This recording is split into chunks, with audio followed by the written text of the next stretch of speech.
Let's see if this is a new stream. I think this is the same stream. Can someone, all right, can someone tell me, I don't know if this is a new stream or not. Can someone tell me, Hzilla, did I answer your question? I'm trying to figure out where I got cut off. I read the question. It works from the top end as well, not just content providers. YouTube doesn't exist without the existing internet. Doesn't FCC have ultimate authority? Did I answer that question? Did I start to answer that question, Hzilla? I don't think I got cut off. I did not answer that question. Okay, let me go back here. Poppy stuff, did I answer your question? Followers or AJ are taking their business to other platforms. Did I answer that question? I mean, I answered it. I don't know if you heard it. I'm trying to figure out when I got cut off. So did I answer that question, Poppy stuff?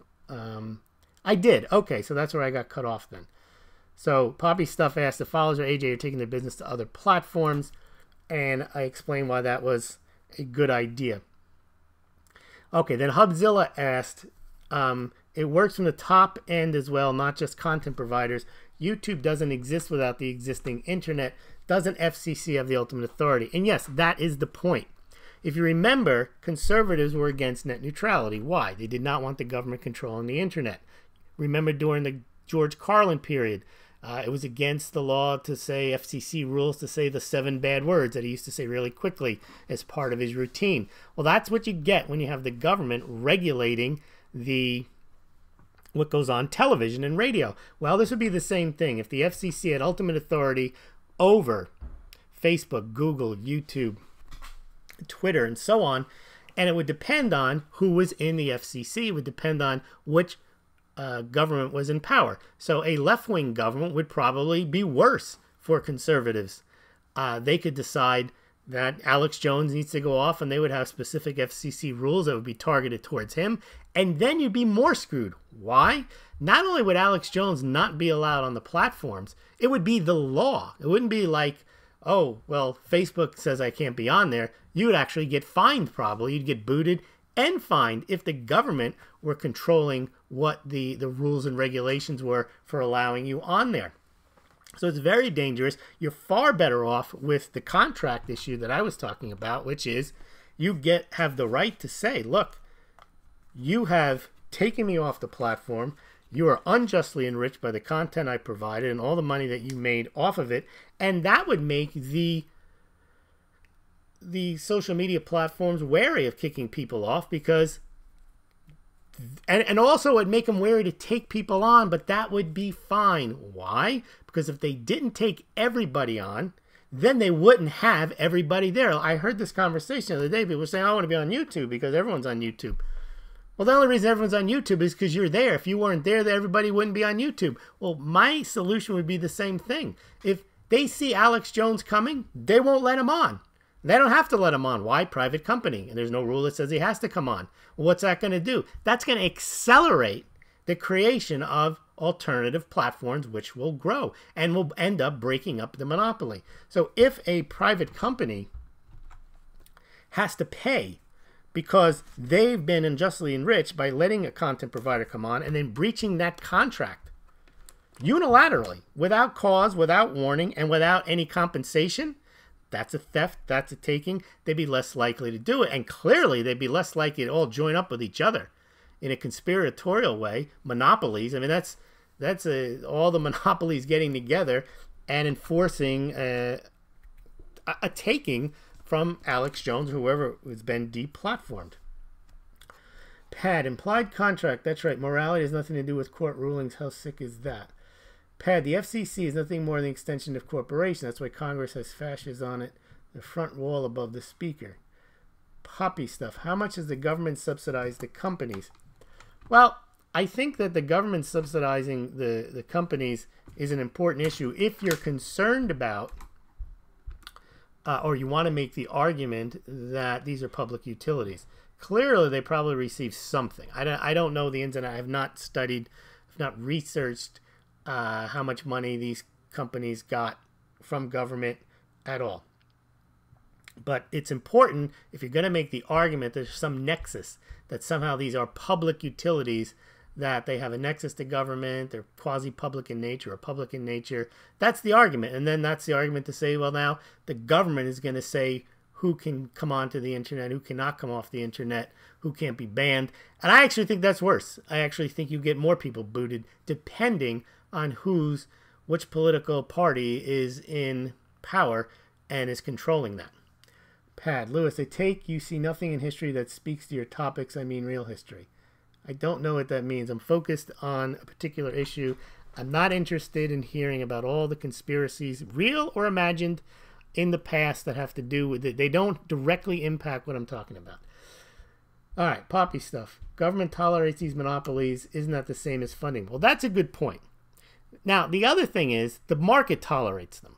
And what do I mean by the market tolerates them? No one is forcing you to use Facebook. No one is forcing you to use YouTube. No one's See, that's what I actually did a report on this on predatory pricing. A lot of people complain. For example, Amazon's a monopoly. It's horrible, right? They put people out of business, but people still use it. And then they complain that their local butcher or their local shops are gone. Well, don't shop at Amazon. Governments remember, there weren't antitrust laws until 1898 with the Sherman Act. Because you really don't need antitrust laws. The consumer has the power to defeat a monopoly. If a monopoly is a monopoly because it provides a superior good or service, then the consumer benefits. So if there's a pizza parlor that creates the best pizza and it drives everyone out of business, that's fine. That's because everyone in the market spoke and they want the pizza. You don't want the government to come in and say, well, look what he did. He drove all these people out of business and now he's so big no one can come in. Someone can always come into a market and knock off a monopolist. It happened with Microsoft. It happened with IBM. It can be done. It may not happen at your time frame. And that's what people are doing here. They're saying they want the government to come in and knock out these Facebook, Microsoft, and so on for the election. And they basically want to give government control just to make sure that we have an election that isn't run by these tech companies. But back to monopolies, governments allow monopolies to exist other than through antitrust enforcement. The problem with antitrust enforcement is the cases take so long, and generally they're not needed because the market can sort this out if you let it. And that's why I'm arguing for this contract law rather than arguing for the government to step in and try to force these monopolies to do the right thing, because by forcing the monopolies to do the right thing, you're going to get monopolies. They're going to stay monopolies. Because if everybody's on Facebook now, and everybody's on YouTube now, and everybody's on Apple now, everyone's on Twitter now, and the government comes in and says, now you all have to play fair, there's no incentive to create alternative platforms at all. You won't get alternative platforms. What you're going to get then is the government is going to be the one telling how Facebook acts, how YouTube acts, and that's not what you want. At least I don't think that's what you want. American Supertramp violated antitrust. All sites working together to remove. That's what it seems like. Yes, they did seem, and I say they violated, they also tortiously interfered with the contract that each of them had with Alex Jones, as well as giving special placements to other sites. Pad, we've been a republic since Lincoln came. Okay, see, Pad, these comments, they're not useful. We're not talking about Lincoln and the corporations. I'm trying to be specific about the law as it applies to the social media platforms. I don't want to hear about fascism and Lincoln and republic. This really is beyond, it's too broad. I can't respond to it. American Supertramp. Not that they're not good thoughts. It's just I cannot respond to comments that are general in nature. They violated the antitrust laws, says American Supertramp. Multi-sites work together for a takedown while granting special placement to other sites. Yes, that's what they did. I like to keep internet the Wild West. It's fun and interesting. Well, that's right. That is right, Poppy stuff. And you're not going to get that. You are not going to get that if the right wing gets what they want, which is make the government tell Facebook, make the government tell YouTube, make the government tell Apple, make the government tell YouTube that they have to accept these people on the platform. Then you're just ensuring that those are the companies that are the monopoly. Those are the companies that are going to be around forever. Pat, there is no free and fair market in anything. Okay, maybe there never has been. That's another example of conspiracy.